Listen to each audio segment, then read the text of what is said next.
আলবেনিয়ার রাজধানী তিরানায় হাজারো বিক্ষোভকারী রাস্তায় নেমে বিক্ষোভ করেছেন।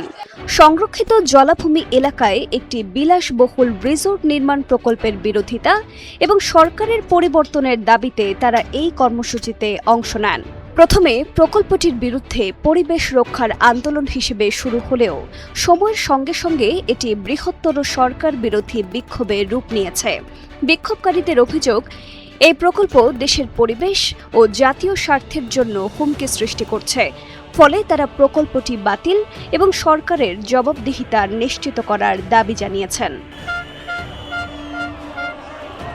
বিক্ষোভকারীরা আলবেনিয়ার জাতীয় পতাকা ও ফ্লেমিঙ্গো পাখির প্রতিকৃতি বহন করেন, কারণ পরিকল্পিত রিসোর্ট প্রকল্পটি একটি সংরক্ষিত ফ্লেমিঙ্গো প্রজনন এলাকার জন্য হুমকি হিসেবে দেখা হচ্ছে।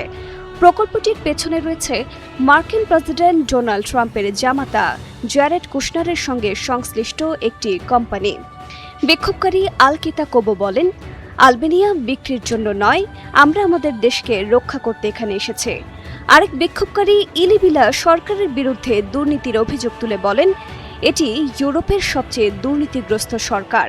তিনি আরও বলেন, তারা দুর্নীতির হাত থেকে আলবেনিয়াকে রক্ষা করতে চান, তবে সঠিক ও স্বচ্ছ বিনিয়োগের জন্য দেশ উন্মুক্ত থাকা উচিত।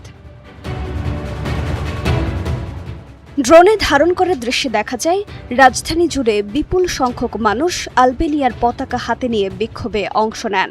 হাতে জাতীয় পতাকা নিয়ে হাজারো বিক্ষোভকারী সরকারের বিরুদ্ধে স্লোগান দিতে দিতে মিছিল করেন, যা পুরো রাজধানী জুড়ে এক বিশাল গণবিক্ষোভের চিত্র ফুটিয়ে তোলে।